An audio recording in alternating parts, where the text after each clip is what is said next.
Cuando se produce eso que podemos ya deglutir, o sea, el bolo, es una masa. ¿Se han visto cuando se mastica y se junta con toda la saliva? ¿Cómo es? Una masa. Sí. Una pasta. Deben ser estructuras pequeñas para que no nos atragantemos, ¿verdad? Para que gracias a la epiglotis, en el momento de la deglución, pase el esófago por la orofaringe. El esófago es un tubo de más o menos unos 20 centímetros de largo, que está parcialmente colapsado cuando no hay alimento, pero conforme llega a él el bolo, se va aumentando su diámetro, y gracias a movimientos peristálticos llega este alimento al estómago.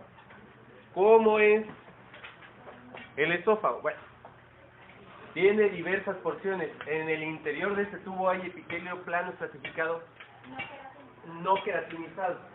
Las personas que tienen por ejemplo, que están en huelga de hambre o que no tienen nada que comer, se va formando queratina dentro del esófago.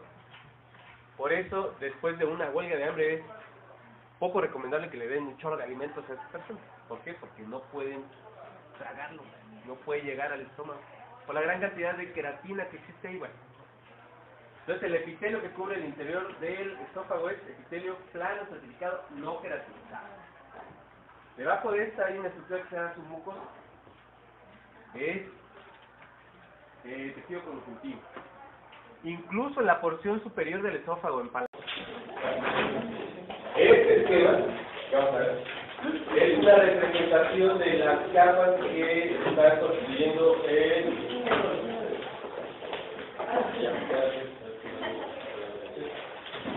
las capas de todo el tracto gastrointestinal. De hecho, también se puede incluir al esófago, pero va a haber algunas variaciones, como por ejemplo el de la mucosa. ¿De qué está constituido este tubo digestivo desde el estómago hasta el ano? Primero, la luz, por donde va a pasar todo el alimento, ya sea para digerir o ser digerido y absorber sus nutrientes. Dos, una mucosa, es la mucosa. La mucosa, ¿de qué está compuesta? De epitelio que recubre la luz. Epitelio cilíndrico simple.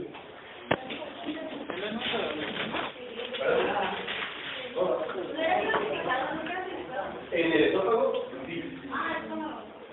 Pero a partir del estómago, el ano es cilíndrico simple. Entonces, otra cosa para que no se confundan, el tubo digestivo comienza en la boca. El tubo digestivo comienza en la boca. Pero a partir del estómago ya cambia el epitelio. Sí, hay diferentes zonas, ¿no? Por la función, todo es para la digestión, pero hay diferentes funciones en cada porción. Se inicia la digestión en la boca. Es un trayecto solamente de lubricación y de interfase entre la boca y el estómago. Estos son un tipo de epitelio distinto que los otros. Del estómago en adelante, todo va a ser epitelio cilíndrico simple. A esta porción entonces, la luz, el recubrimiento y el tejido conectivo se le denomina mucosa. ¿Sí? La mucosa entonces está compuesta por epitelio cilíndrico simple, una lámina propia que está formada por tejido conectivo,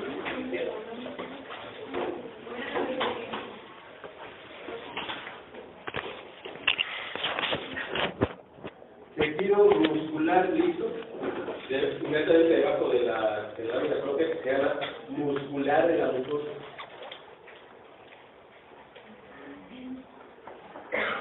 Y un poco más.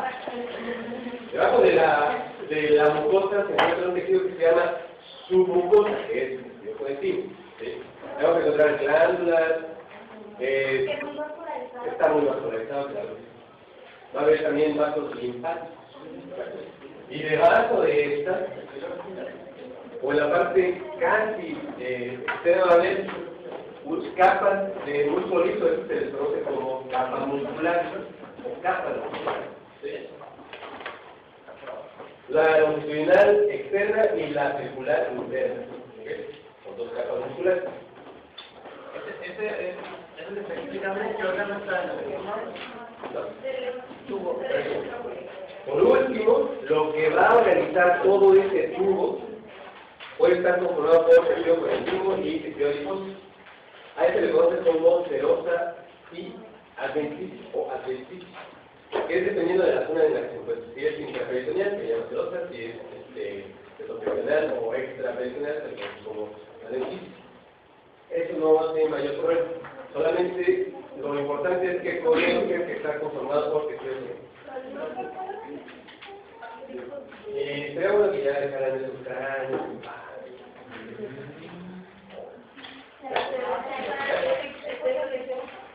Bueno, esto, ¿qué está representando este esquema?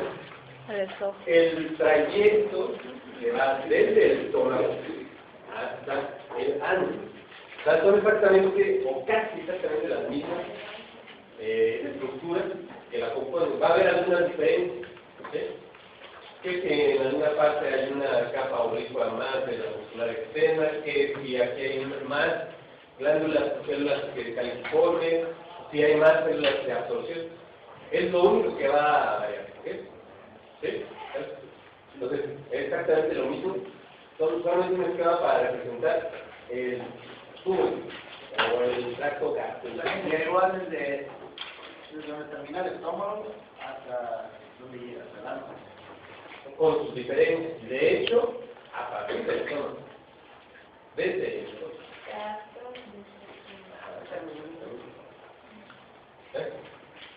En el esófago, ¿qué va a haber distinto? Por ejemplo, el recubrimiento, que estamos clasificados, que no va a ser capas de músculo líquido solamente, sino también con músculo externo.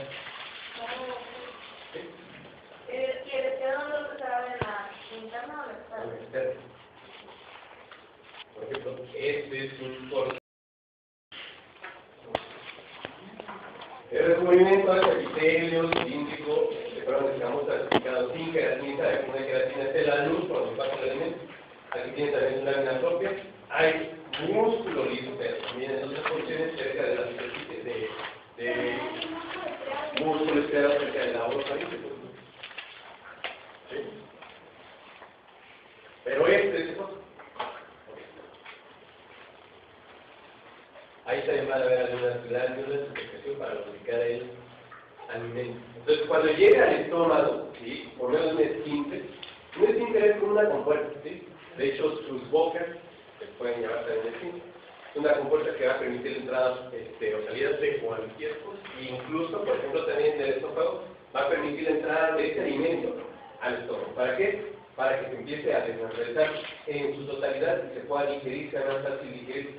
O sea, si comemos un pedazo de un trozo de carne cruda, vamos a tardar mucho tiempo en digerirlo y van a tener incluso dolores de estómago muy intensos. Es mejor tratar de desnaturalizarlo antes de la fricción, empezar a masticarlo bien en la boca y junto con esto y ya con las glándulas, la secreción de las glándulas del esófago, llega al estómago y se empieza a hacer los elementos más esenciales de este alimento. ¿Sí? Si son proteínas, si son, incluso llegan a desnaturalizar aminoácidos, líquidos, gliceroles, o sea, todo eso, las vitaminas, ya se pueden empezar a absorber en otra parte del tracto gastrointestinal. Y esta, verdad, es una forma clásica hecha en la lotería. O sea, así se puede. Y de hecho así se ve cuando está en plenitud, o sea, cuando acaba de comer el individuo. Tiene esa forma como de una cota, ¿sí? Pero si no tiene ningún tipo de alimento de la persona, eso parece una tripa tal cual, ¿eh? O sea, no hay un aumento del tamaño de este estómago. Anatómicamente tiene dos porciones más características, una somatura menor y una mayor. Cerca de esta porción está el esfínter con el esófago, hay una porción que se llama cardia, y esto que está aquí se llama fondo. Cuando alguien eructa, el gas que se encuentra en esta porción sale. No es lo mismo, por ejemplo, una flatulencia que un eructo. ¿Por qué? Porque estos gases del eructo están en esta porción. ¿Sí? Las flatulencias han pasado por todo un proceso, incluso de fermentación y de estar en contacto con bacterias, y es otro tipo de gas. El